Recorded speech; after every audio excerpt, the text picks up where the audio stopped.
There we go.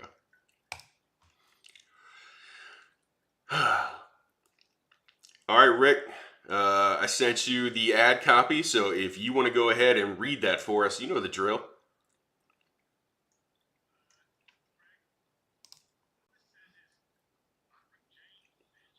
Yeah. Yeah, that's what you say.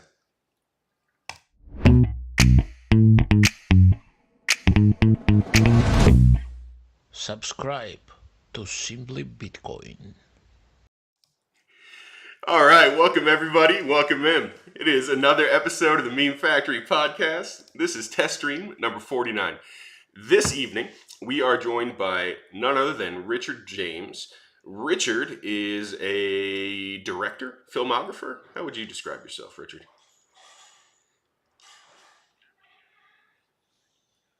Oh, that's a different website. You, strictly Bitcoin related. You've made 3 of my favorite films. You did Hard Money film, the Petrodollars film, and Anatomy of the State. Is that all 3? Cool, man. That's no. You don't say that yet. Wait till the end of the show. See if you really feel that way. But we're happy to have you.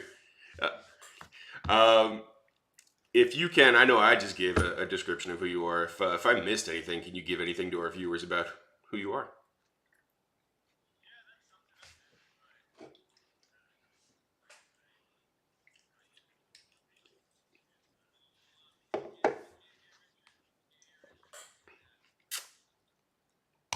All right, hang on. No, I've got nothing here that should indicate they can't hear him. They're still not hearing him.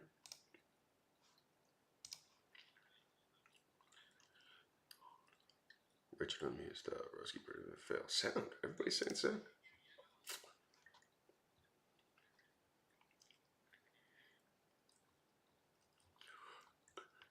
All right, let's wait for the chat to tell us whether or not they can hear yellow. We know if this is isolated to just Richard. Chat, help us out. Exactly. This is why we do test streams. Shit like this.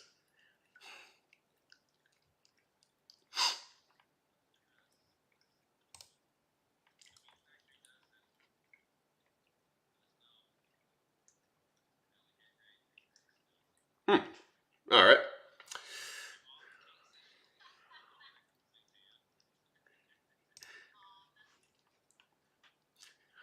Fuck. Yeah, that's about right. All right. Let's see.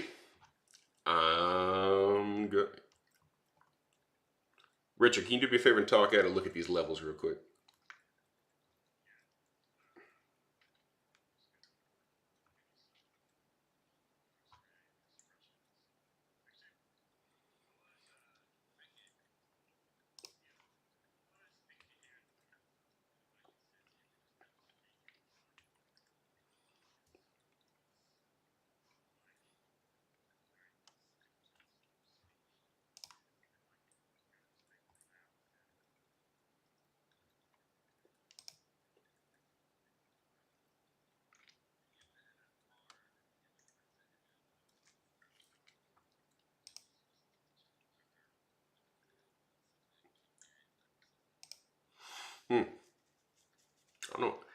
I don't know what to do about this because it all looks fine.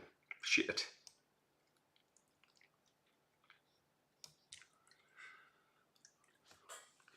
All right. We're gonna stop the stream. I'm gonna run it again. I mean, it's a test, right? It's a different stream, right? Richard's like, what am I still doing here? I got up early. Yeah, exactly. Guy got up. All right. Yeah, man. Can everybody hear us? Guys, let's see. Pedro, can you hear anybody talking on I'll the check. chat? I'm Hello. gonna mute myself so Hello. I can listen in. Guten Abend. I think everyone left the chat. I think they did. Fantastic. Oh, wait. Kate O'Neill is still in it. We are good. I think we're back. Good? All right. Richard, Rick, let's Let's read that ad copy so everybody can hear the beautiful ad copy. Greg, the only thing this says here is, I'm Rick James, bitch. As well it should. I once changed my Twitter handle and my Twitter name to I'm Rick James, bitch, for like, but instead of bitch, it was like BTC was capitalized, but Oh, nice. but it looked too much like, it kind of read like BCH, like it kind of looked like I was a Bitcoin Cash shill, so I had to get rid of it. All right, so let's redo this real quick. Can you give the folks here in the audience, all Meme Factory dozen of them, a rundown of who you are, Rich? Yeah, well, in a past life, I was in the kind of film industry. Like I had a little production company. We would make documentaries, and it was more like travel and sports stuff, like skiing and surf films and that kind of thing. And then, but yeah, when I got into Bitcoin, I sort of, it was like, I realized there wasn't much video content around. Now that I feel like there's quite a lot, but a few years ago, there really wasn't that much. There was lots of good writing, but yeah, so just one day I was like, it was just during that first stupid COVID kind of lockdown, and I was just sitting at home, and I was like, I'm going to make a film about Bitcoin, but I'm not allowed to leave my desk to do it. And so I just pulled as much stuff as I could from YouTube videos, podcasts, and wherever, and made this thing called Hard Money. And it seemed to, it was sort of like, it's not really even about Bitcoin. It doesn't actually mention Bitcoin. It's really about inflation and central banking, and trying to put forward the actual problem that Bitcoin potentially solves, that most people especially in the countries we live in, probably don't even know that they have, or certainly didn't know a few years ago. Like some of that stuff has become more, has moved into the Overton window a bit more in the last couple of years. And then, made a couple more films. I mean, my other kind of thing is like anarcho-capitalism. I don't really like the libertarian word, but Murray Rothbard, like I made a film about called Anatomy of the State, which is based on his little book. And then the most recent project I did was called Petrodollars, which was a film inspired by one of Alex Gladstein's articles. So, but the style is to just, I remember when I used to do this kind of properly back in the day, like it was such a pain, like all the copyright and the licensing and all that shit. So the way I do it now is to just rip everything from anywhere, not ask for permission, just kind of put it together and put it out there. And that seems to work pretty well. When you mentioned anarcho-capitalism, you mean like free market capitalism? Yeah, I guess that's what you would call Rothbard's system of philosophy. Yeah, free market capitalism. Yeah. All right, and they're kind of like long memes. That's probably a good way to describe them. Extended meme, long form memes. Long form memes. That's all you're doing. Yeah.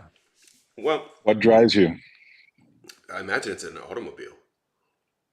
It's a pretty shitty automobile. It's like a 15-year-old Subaru. Very Bitcoiner of you. Yeah. I don't know how much life it's got left. Let's get serious. Let's get serious, guys. Come on. All right. So, I think but I mean, was it something you started? Like, was it a hobby? Was it something you started? Yellow. Was it kind of like a hobby? Started. It's that classic story of Bitcoin, getting inspired by Bitcoin.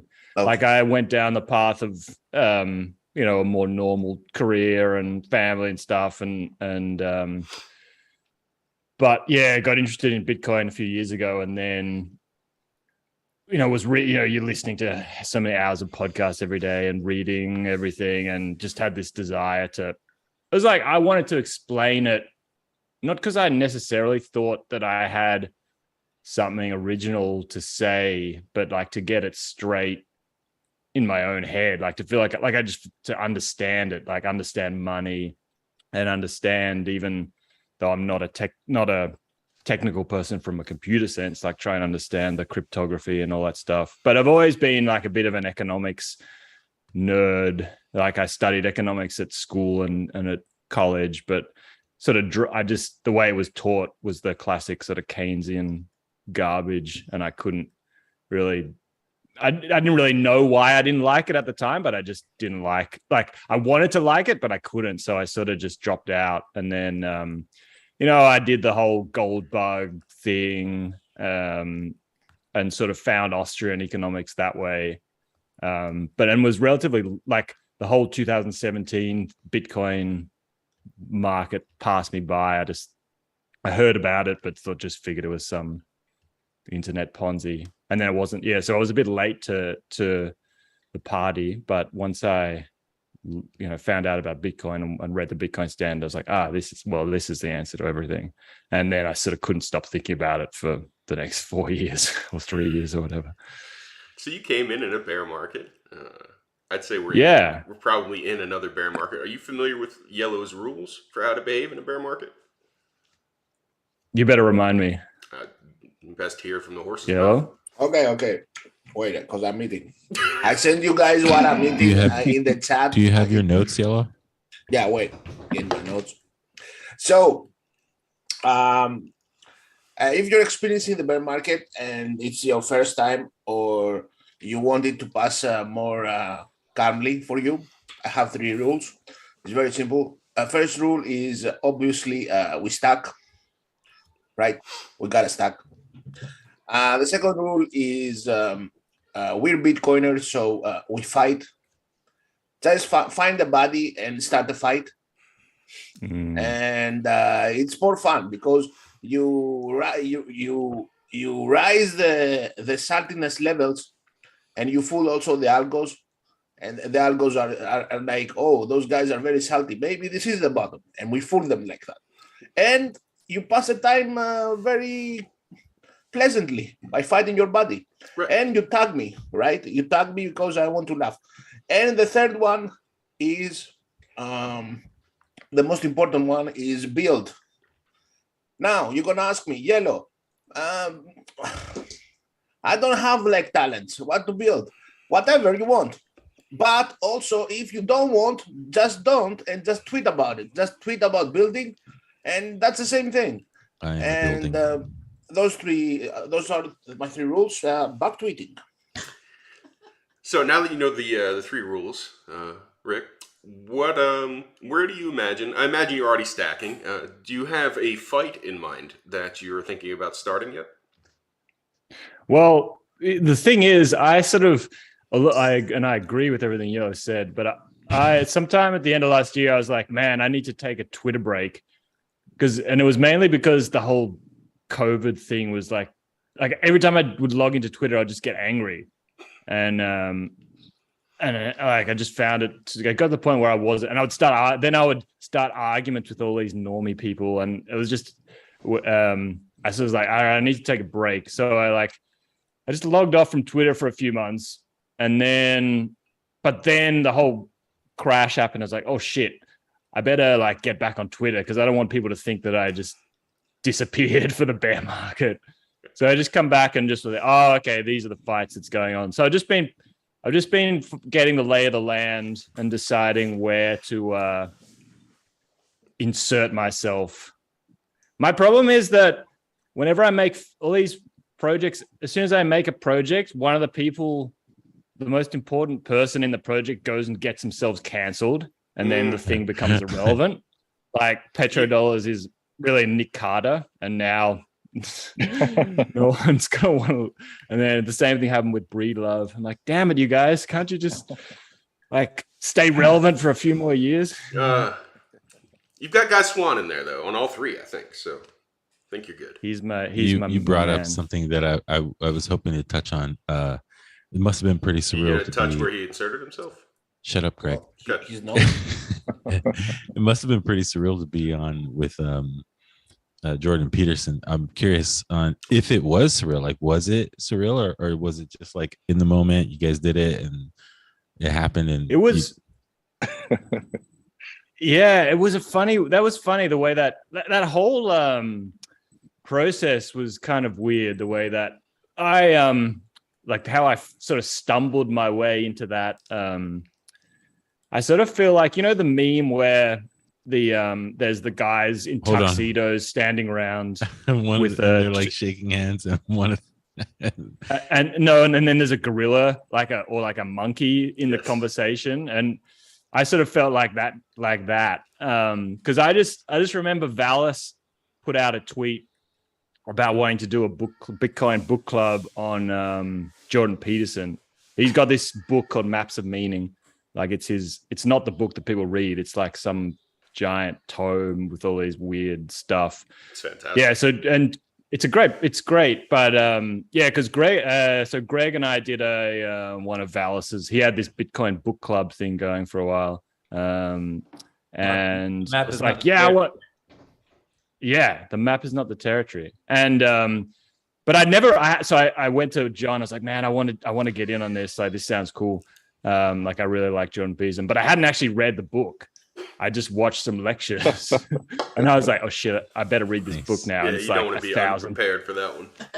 It's like 1,000 pages. I was like, oh shit. So I got it on Audible and listened to it at like double speed. Wait, Jordan Peterson at double speed.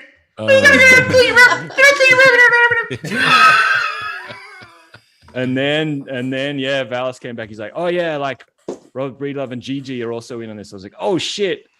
But we had a good chat about it. And then I don't know how Jordan Peterson somehow came across someone must have tagged him, and he must have actually looked at this thing. And then he sort of said, oh, we should get all you guys on the on my show.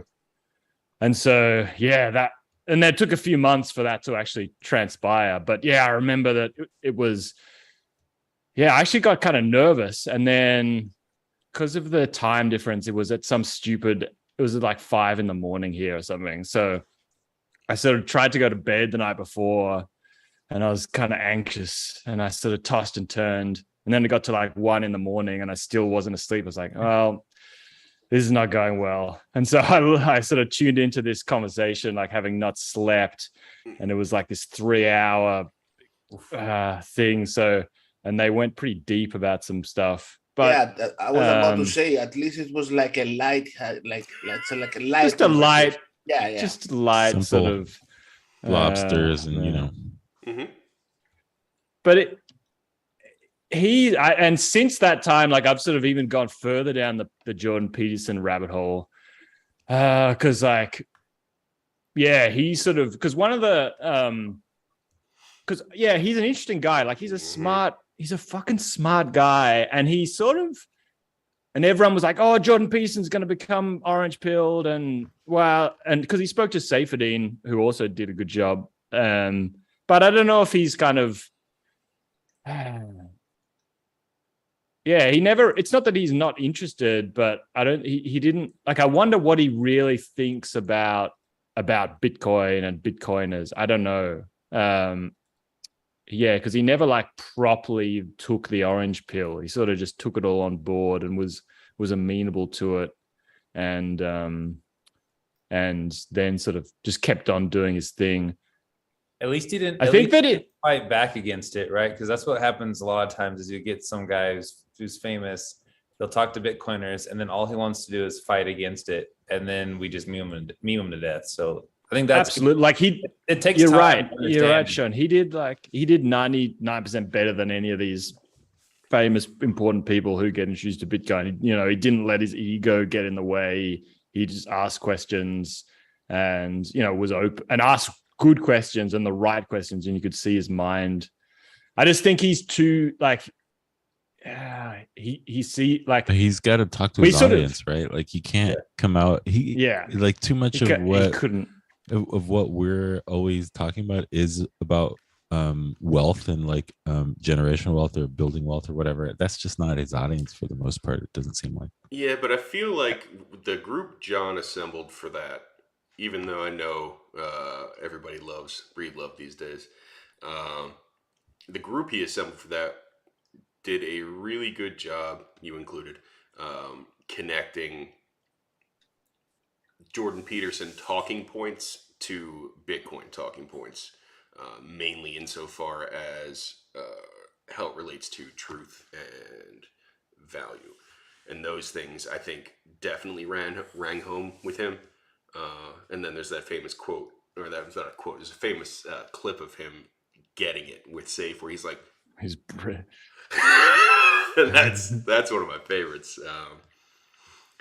There's this moment in there's a few. I feel like the Safe, because I don't know whether maybe we can take some credit for sort of priming his brain a little bit, but it was really in the safety one where you could see a few of these light bulbs, but you could see that he could, and he even articulated it with safety, where he was like, I just can't, he was like, you're proposing that the state doesn't control the money.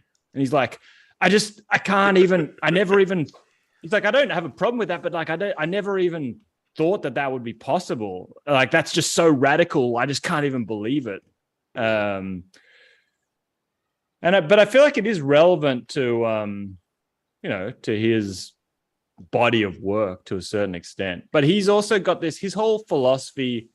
Yeah. His thing is like, you've got, the path, the ideal path for the human is the hero's journey, which is like you're standing on the border between chaos and order, and you've got to like mediate this line. And there is a parallel to Bitcoin there, that it takes chaos and turns it into order. But he's also skeptical of people who come out and say, like, everything that we've built in civilization is garbage and we have to throw it out and start again. I suppose revolutionary sort of ideas. And usually he targets that at like progressive communists who with their stupid ideas. But I feel like Bitcoin is the other side of the coin in a metaphorical sense, where we're trying to say the whole system of government and money that's been built over the past few centuries is a lie. It's evil.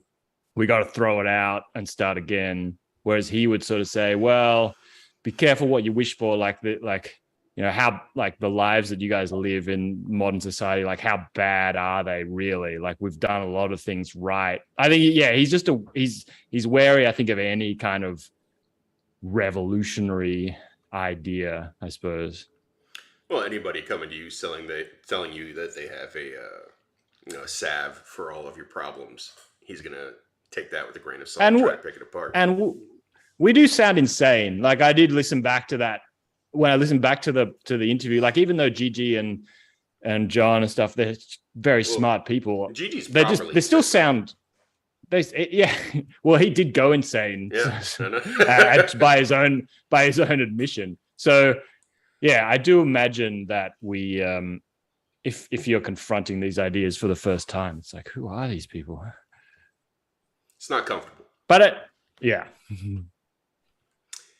So, while we're about the midpoint in the show, this is typically where we go through the scores. Labrahow, I don't know if you're there. I know you got suspended today. Are you suspended on YouTube, Labra? Are you allowed to talk right now? I think so, yeah. Can you hear me? Or Greg got me mute. Can you guys hear anything? Can't hear him. God damn it. I got suspended from YouTube and Zoom and everything. Yeah. Okay, now I know you can hear me.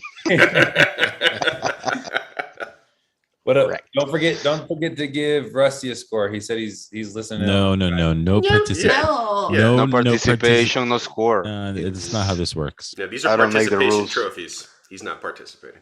Respect the protocol, Sean. Please. You gave me a score one time when I wasn't here. I think that was on purpose. That I think we did, and it was a bad thing. Yeah, it was a bad score. Yeah. Maybe give Rusty a bad score. Okay. I like that.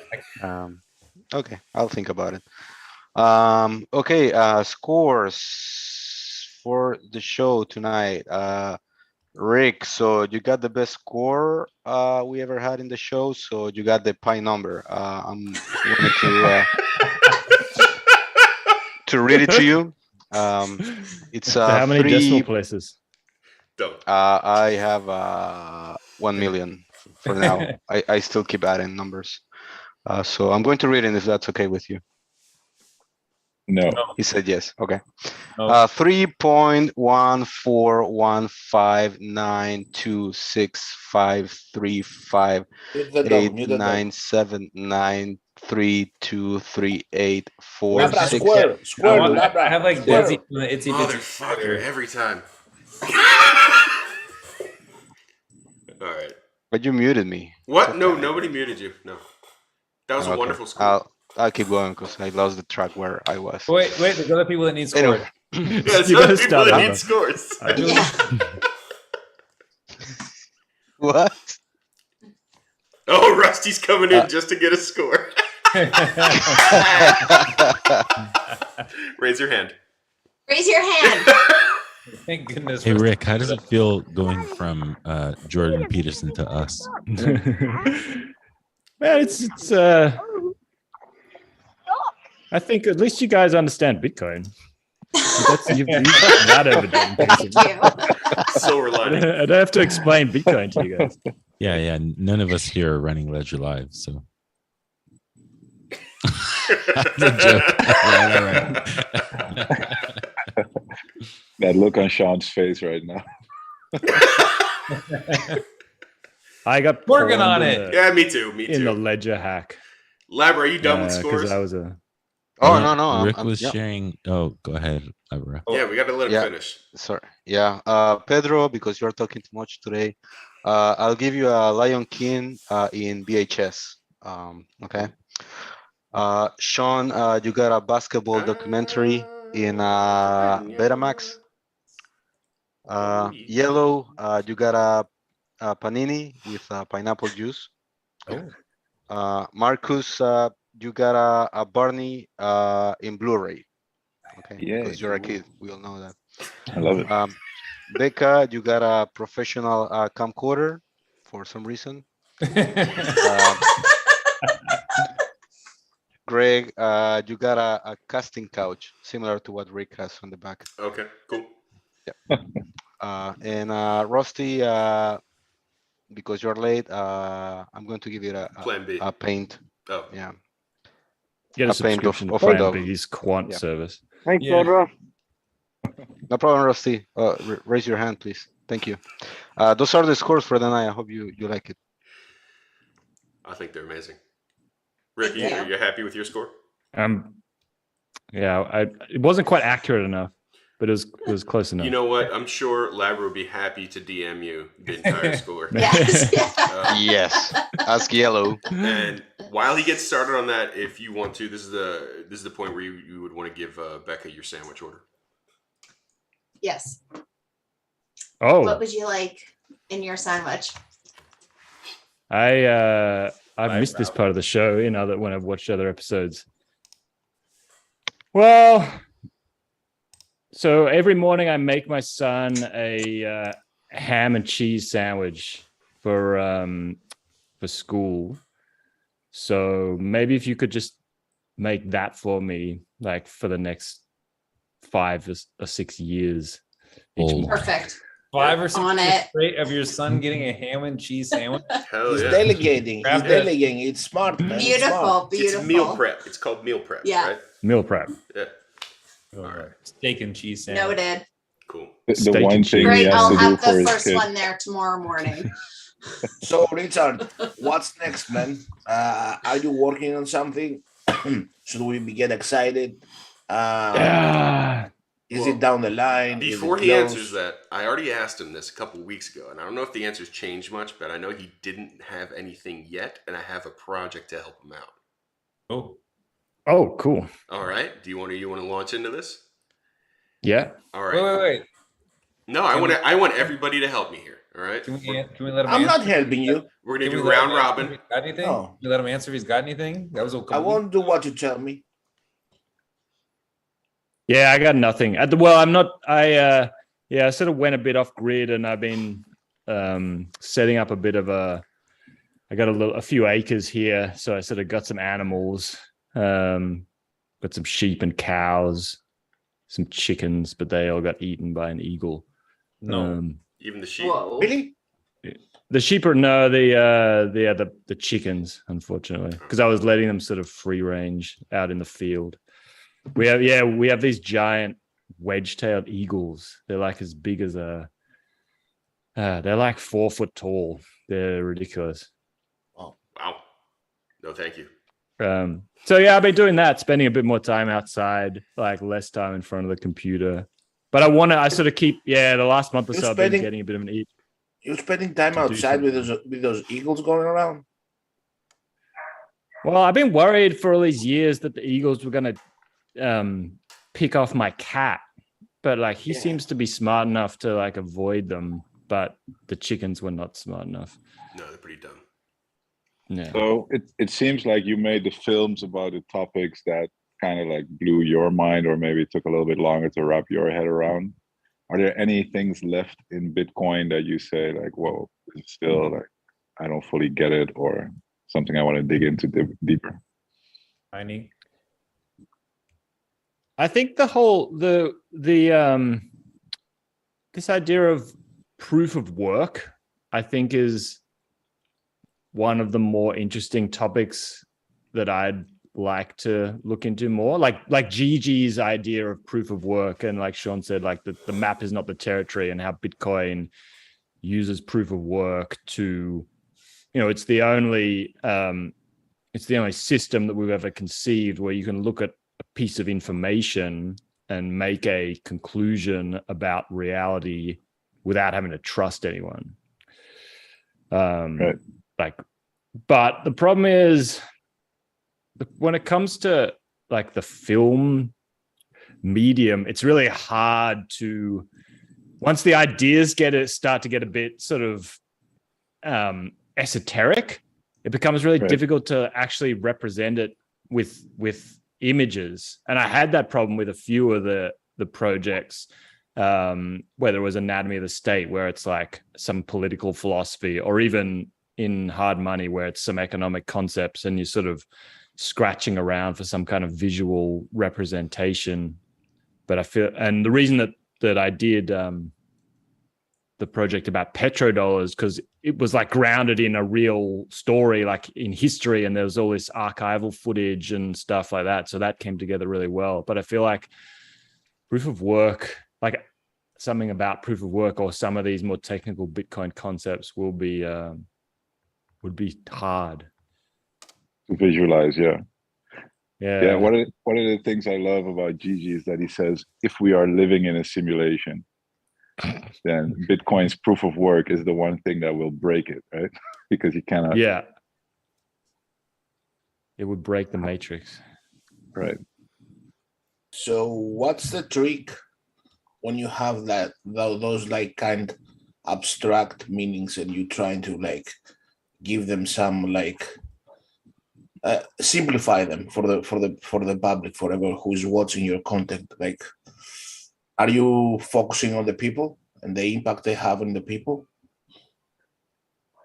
Yeah, I think it's the thing is, it's got to be it's got to be a story of some kind. Like, even if you're not focusing on necessarily individual people, you could do that. But yeah, I guess I haven't figured it out, which is why I sort of haven't made any inroads. Okay, so you have a concept, right? You have an idea of like a project you want to start filming.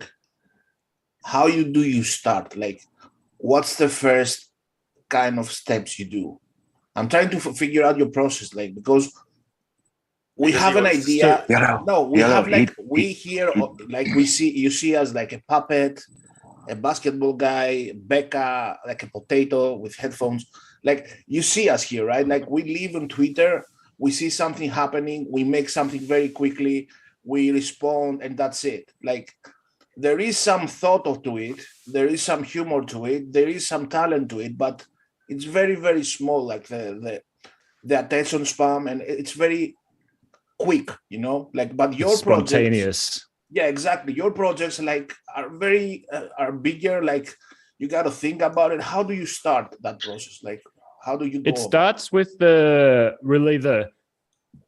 story via the narration. So Like I remember with the first one I did, it was like from hundreds, like for a month or so, whenever I would listen to a podcast, and someone said something that I thought was interesting or fit this kind of idea that I had, I would like screenshot the time code, and then I would go back and grab that.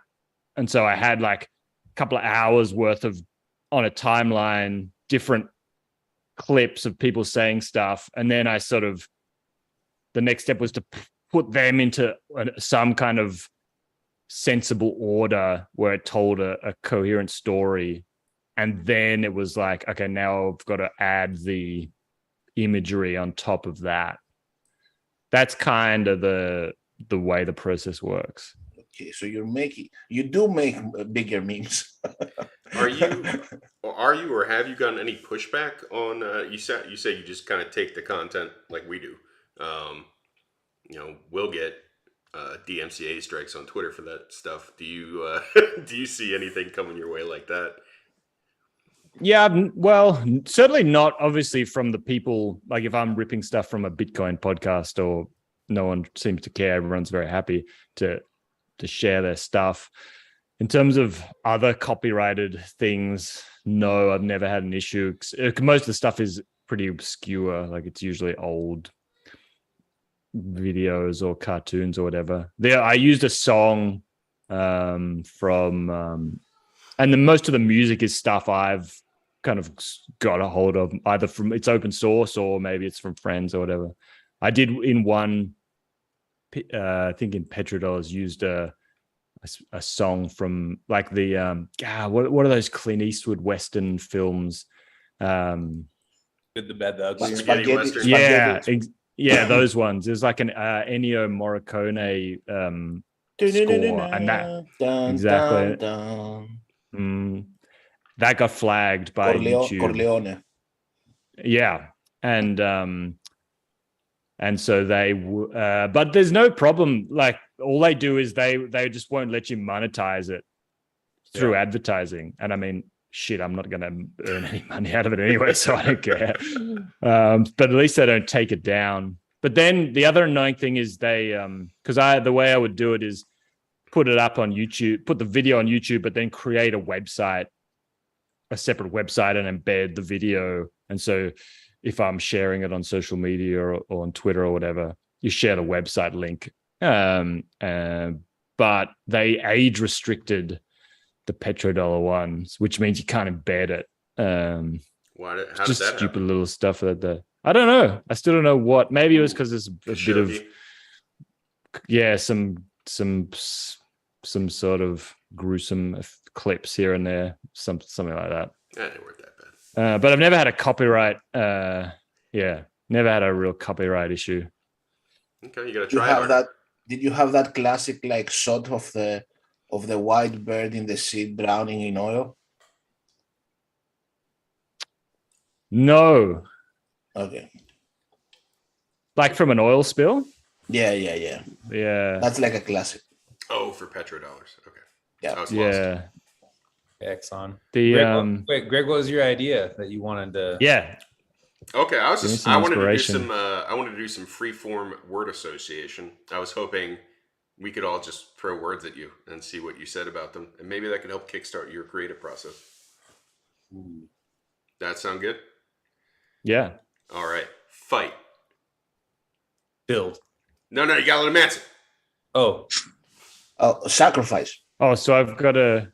Yeah, we're just gonna yell things at you, and then you have to tell us what it reminds you of. Well, maybe it could be like a documentary about Twitter fights, like behind the scenes, Nick Carter's breakdown, or like Udi versus Bitcoin derangement. All right, there's one. Udi.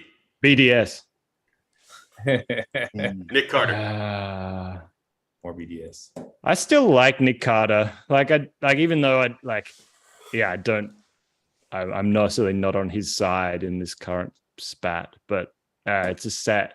Like, I think for so many years he was a rising star in Bitcoin, and he's got a point that like he's been shitcoin adjacent for years and years, and no one seemed to care. So, but But Wait till the proof of stake, anti-proof of work article drops.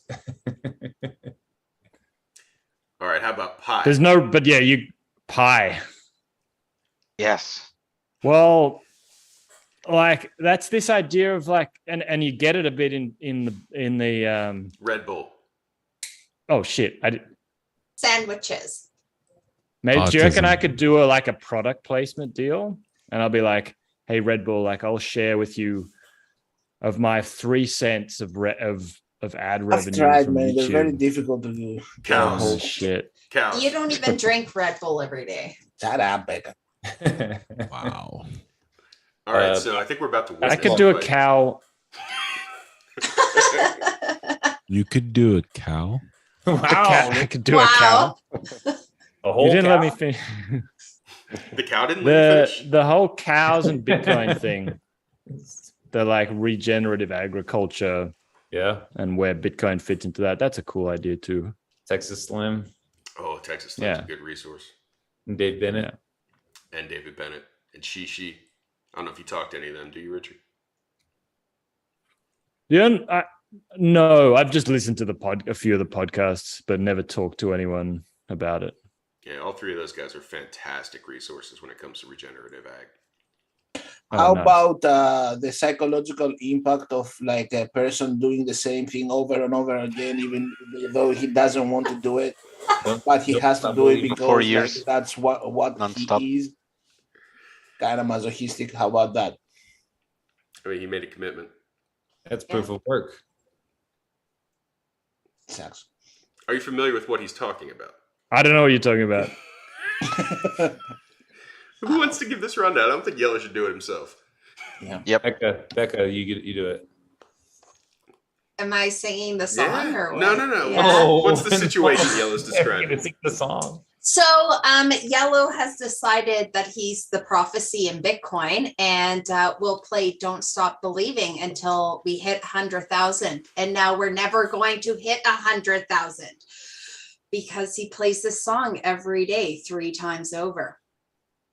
Wait, you And play it doesn't for yourself at home? So no, That would be On, cool. on Spaces. right towards On the end Spaces. of the bull run, we were all getting real hype. It was real frothy, and Yellow made the commitment that The day before the top. Yes, I mean we all thought we were going straight through 100K. So Yellow's like, you know what? I'm gonna do Don't Stop Believing in a Spaces The every Yellow day left. until we hit That's $100K. good chat. And Do spaces? Oh, yeah, every day. every day, Every without day. fail, at like 4:30, he runs like a 10-minute space where he plays Don't Stop Believing 2 or 3 times and runs comedy. Oh, I've seen that. Yes. Ironically, it's about. I didn't realize it was just Yellow playing Don't Stop Believing. It's So just I want me to inside. get in on that. I Yes, love that song. they're amazing. Ironically, it's around 21 minutes, and I'm like, fuck, when I said that. Bitcoin's It's been laughing more at than a you. year though. That's Can you guys answer me a Twitter space? Like, where are the Twitter spaces? Because they used to appear up the top of my screen. And now I don't even know how to get to the spaces. I wish I could tell you, but I got suspended today. So. Oh, shit. For me, if I hit home, any spaces that are currently running, run along the top. But also, there's a button you can hit for There's a spaces. spaces button. There's Yeah, a there is a spaces. button. Right. button. there's a Oh spaces yeah, it's like a button. mic at the bottom, right? Yeah. Yeah, Oh, it's okay. one of the icons on the bottom. I They'll show you a list of what's happening. Yellow's gone more Right. than 9 straight doing these spaces. Yellow, I do have to say that your the Mike Alfred banana bread is still my favorite ever Twitter Spaces Oh, moment. So I just wanted to take a moment to Well, say I appreciate that you. he's got another thing going now. What did you do yesterday? I go inside Bitcoin Spaces and I take the mic and they say, "Oh, hello, what's up, Yellow?" And then I just say, "Last one in here is a shitcoiner," and I leave. Has that ever made everyone leave that spaces? Only mine, because I have the capacity to close it. No one listens to a puppet. All right. No, So man, Richard, for real, man, the banana bread days, that meme, it's like, I think it was one of the best kind of memes. Like, it was so wholesome, it was so positive, it was so funny. I don't know. I had a blast in those days. The bull run days. they'll be back. They'll be back. In the meantime, we got to stack, fight, and build. Yeah, in 2025, in the next bull run, we'll be just going crazy about banana bread. Thanks, Marcus. We'll be going crazy about banana bread, and people will be like, "What are they even talking about right now?" Yeah. 2025, Sean. Sure. That's a long. That's a. Are you not prepared to hodl till 2025? Winter.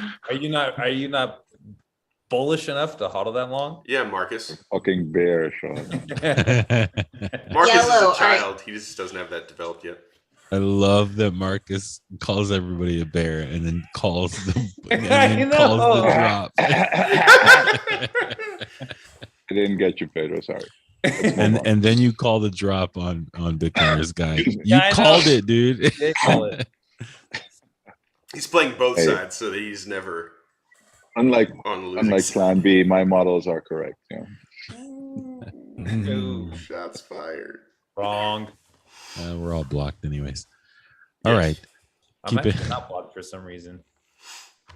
All right, so Yeah, I'm not blocked by Plan B yet either. Maybe that's a fight you could have. I'm not. That's a That's fight why I could we're. have. That's why I we're did still unfollow here. Plan B. Do a documentary unfollow on Plan that B. whole What made you unfollow him? Ooh, stock to flow. Stock to blow documentary. It was just the Block to like flow. yeah, just Block to that whole flow. thing about the quant trading. Follow my sign up to Mm. follow my. He's just sort of like I admit to being. I think the first thing that got me into Bitcoin was Preston Pish interviewing Plan B in like 20. I don't know if it was 2018 or 2019 or something. And I was like 2019. Yeah. 2019, and I was like, I gotta look into this. So I've got to give him some credit for that. But yeah, it's that, and like I think the whole thing with his stock to flow model was that the way I always looked at it was that the real value of this is just looking at Bitcoin price on a log scale.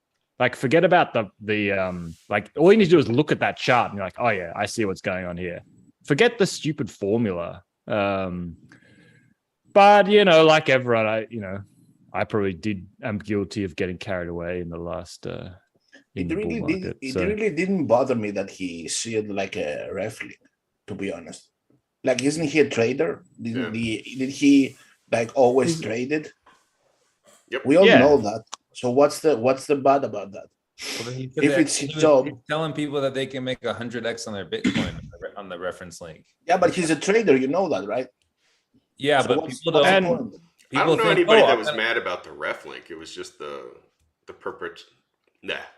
making Dude, like it's that. I think a lot of people like flow. a lot of people got bothered not by the stock to flow double down, but they got bothered about the ref link. Like, and I was like, why? He's a trader. That's his job. Yeah. But it's like saying, I think it was also. It's like saying I'm mad to you, Craig, because you go to your fiat job, you earn fiat, and then you make it Bitcoin. I'm not gonna be mad about that. That's your job, man. Okay. Okay, There's also like Marcus, I don't trust myself. Marcus, what do you think? I don't know, Marcus. About what? There's a couple of things. First of all, right, he started with stock to flow. And then he needed to make it more bullish. He came with stock to flow X, right? Because his first model in 2019 was pointing towards like 55 to 60K, right? Then he came with stock to flow X, which was like a 288K. And he was constantly updating that model, next dot, this and that. Then, after the crash, he reverted back to stock to flow because that one seemed more accurate. That, So he was kind of also moving goalposts. Yeah. Then he came with like his floor model where he started coming with like monthly that got completely right. And at what point didn't we get that he's a trader? That's what traders do. They move the lines up and down to fit their narratives. Since his first model, Like, he always that's what I'm said, saying. like, you should take some stuff off the table and stuff, right? No, Marcus, But- that's what I'm saying, man. Like this clown is kind of like attitude of like moving a few lines and saying after the fact, like, oh, you see, I was right. After he moved the red line, right? But I think that's what I think that's a clownish thing to do, right? So we all know he's a trader. Why get triggered about the refling? My point, and that's not the.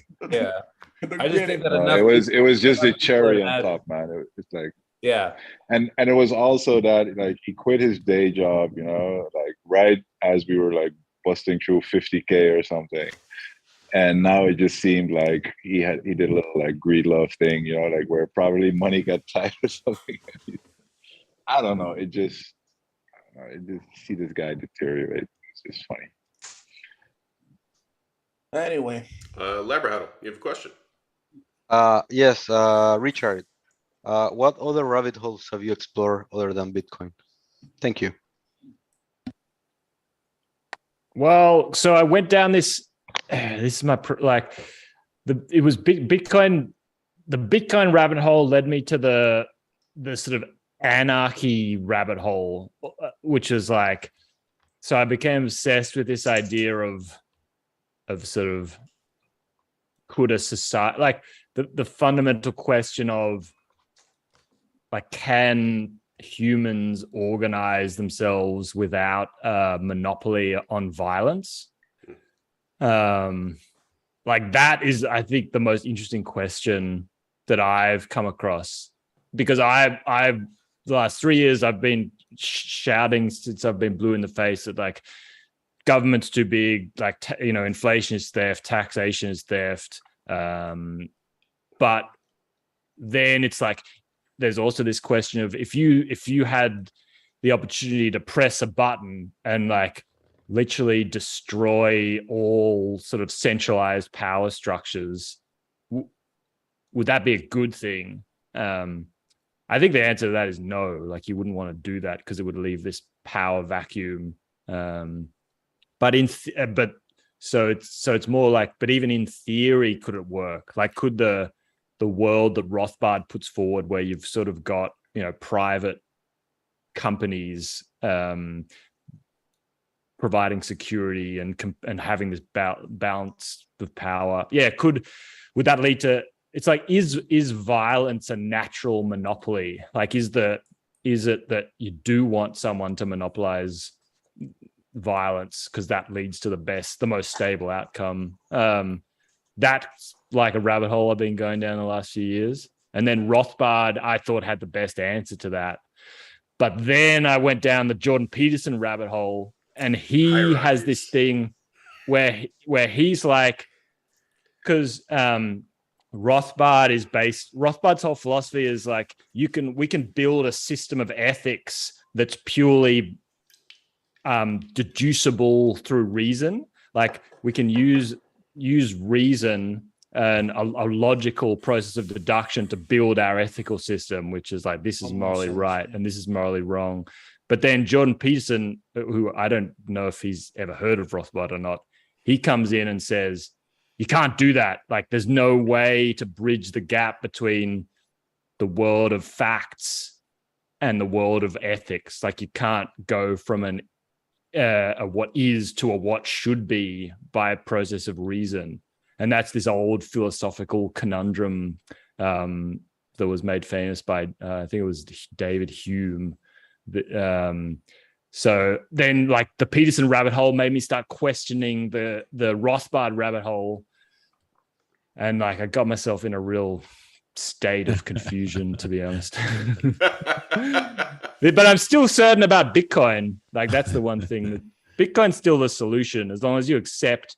It's like if you accept the axiom that if we're going to have any rules, they've got to be fair rules that apply equally to everyone, and no one should have arbitrary power, and that no one should have the right to use violence, against others, and that the only legitimate use of force is in retaliation for someone. If you're willing to accept those things at face value, which I'm willing to accept them, then Bitcoin is the answer. And all this shit that I was getting myself tied up about is really like the next level up. It's like, okay, how do I know that, all humans are created equal and have equal value?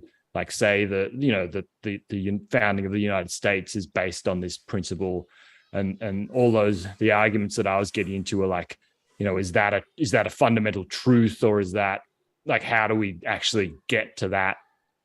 Like, how do we derive that axiom? But it really doesn't matter. Like, I think we can all accept the axioms and just Can we call that Maslow's hierarchy of violence? Yeah, I mean, it's a hierarchy of like, yeah, and that's why this Sovereign Individual is like such a good book, because it like really goes into this in a lot of detail. And it also is like it's different to Rothbard as well, in that it says that like the forces that shape society are kind of beyond our control. Like it's this deterministic thing of like the technological process and the potential returns to violence dictate how we create society, how we build our society, and that really ideas and individuals can't really change that. Whereas someone like Rothbard would say that if enough people believe in libertarian ideas, we could change things. So it's another. So Richard, what is the pursuit of happiness for you? I think I realized that this, like, trying to fight this battle of like changing the world for the better, whether it's through Bitcoin or other kind of means, is not gonna, like, whilst I think it's a noble pursuit, it's probably not the, I guess in the last few years I've realized that it's more important, and this is actually a Jordan Peterson idea, like get your own shit together, like to reflect inwards, like am I doing everything I can in my personal life with my family to create, like to do what I think is right in my personal sphere, and then the problems of the world, they don't take care of themselves, but that's like a secondary priority, I think. And so that's why I've just taken a step, like I got pretty ideological and sort of dogmatic and angry last year, and so the last year has been more about like taking a step back and reflecting a bit more and being off Twitter. Nice. Yeah. All right. I'm sort of back on Twitter now, but I'm just kind of lurking more than actually contributing. We can start a fight for you. We'll get you involved. Just tag them. Just tag me in. Tag you in. Now, you've been very generous with your time, and I know it's late where you are. And we're coming up on our hour, so I want to make sure you get a chance to A, ask us any questions that you want, and B, answer any questions that you had hoped we had asked and didn't. So, do you guys think that the memes are better in the bear market or the bull market? Bear. Yes. Bear market. Yeah, I think I agree. Bull market. You get more likes in the bull market. They're better in the bear market. You get more engagement. Yeah. I think that for me, the peak of like Bitcoin related humor was like the noted podcast in the last bear market, like Bitstein and Pierre.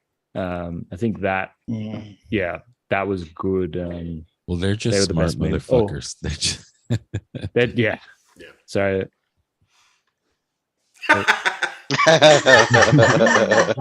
good morning. If I told you by until now I thought that was a virtual background. Like, so it was a virtual background. Nice. Yeah, house. I thought I see you have like "Don't Treat on Me," the snake, right? Is that the snake of "Don't Treat on Me"? It's like a print by, I think it's Dali. It's like this weird cockroach type okay. creature. Okay. And in the back, is that like spoon. A glorious cat? What is that? Yeah, that's a portrait of my cat. So I can tell you the cat story as a way to finish. All right. If you want. You can finish all over us. Yeah. It's a bit of a long story. How much time have we got? But so my brother is a farmer, and he's got this one cow that got abandoned by its mother because it was a hermaphrodite, and like it had like in the biological sense of it had some kind of mutation. Male and female, like a cannibal. Yeah, it had some weird shit going on. Anyway, so it's a nice cow. It looks normal, but so they brought it up kind of like a pet and called it Gumby. And then my dad was in a toilet somewhere in France, and behind the toilet door was this painting of bathroom, Go on. of a cow, and he's like a portrait of a cow. He's like, wow, that's the best portrait of a cow I've ever seen. I'm gonna have to I want one of these, and so he makes a note of the artist and calls the guy, and he's like, as a present, I want to give my son a present. Can you do a portrait of this cow for me? And the guy's like, yes. And then I think my dad must have felt guilty. He's like, shit, I can't do something for one brother without doing something for the other. Oh, so you weren't the initial thought. No, this is something. This was brother. For my other brother, Yeah. and the so better one. So my only kind of connection, you'd be like, well, Richard's got a cat. So me and my wife were probably like this typical yuppie style couple that like got married and then got a cat and treated it like a child, sort of. And so he said to the guy, my dad then said to the guy, oh, well, can you do a portrait of a cat as well? And the guy was like, no, I only do cows. I don't do cats. But eventually, somehow, my dad convinced him to do the cat. He's like, "Well, if you're not going to do the cat, then the deal is off." So the guy eventually did the cat, and so we were just sitting at home one day, and this like crate turns up on our door, and it's labeled cat art. I'm like, "What the fuck is this?" Imagine the guy like is in atelier, like painting the cat and like going like. What this is motherfucking shit. I'm a cow artist, damn it. Not a cat artist. I don't stoop to these lows. The things because my dad was texting me being like, can you send me some like the cat's name is Larry. And he's like, can you send me some photos of Larry? And I was like, what? Okay, why? And he's like, oh, I just want to like have some photos of him and I'll put them on my desk. And I was like, oh, okay, sweet. Like, how dumb am I? Like, I was like, oh yeah, he's a cool cat. Like, and anyway, so, but those were to like model. And so this thing turned up and we were like, oh shit. So we were like, well, we've now got this giant portrait of our cat. So we better own it by like getting a giant gold frame and putting it above the fireplace. Putting it on display. Years I spent in the university for cow paintings. I do cats.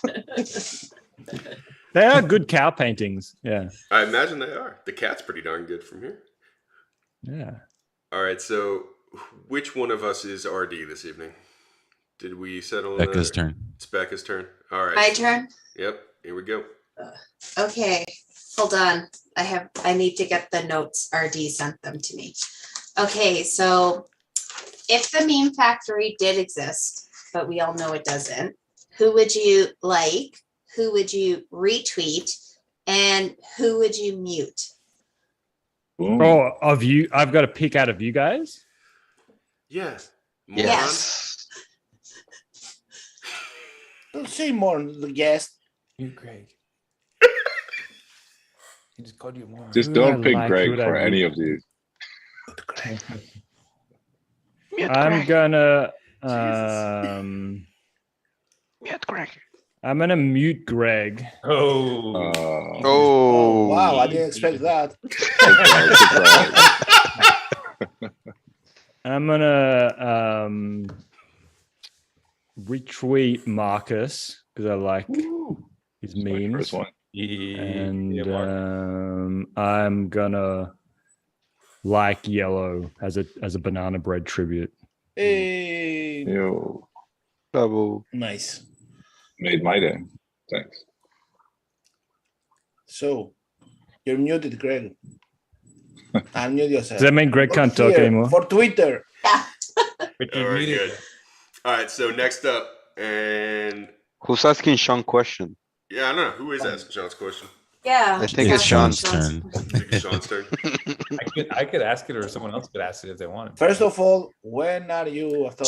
Second of all, well, okay. First of all, Richard, have you ever been to El Salvador before? I've never been to El Salvador. I want to Don't go. go yet. I will. Don't go yet. In 2024, we're having the halving party with the Meat Factory. You're invited. It's gonna be in El Zonte on the beach.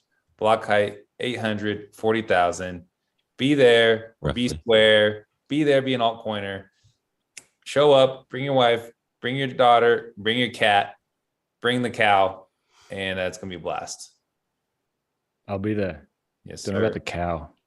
Okay, keep the cow at home. Bring Yeah. everybody else. Don't bring a cow. Yeah. all right. And for anybody who's interested, Richard, where can they find your work? Where can they find your thoughts? The best thing is just find me on Twitter, rjames_BTC. I've got links to all my film projects in my Twitter description, so that's the best place to go. All right. You will find that down in the show notes, links to the film as well as his Twitter handle. Richard, thanks for joining us tonight, man. It's a pleasure. Hey. Thanks, everyone. This has been great. Thank you. Thank you. Thanks for Have a good night. Thank you.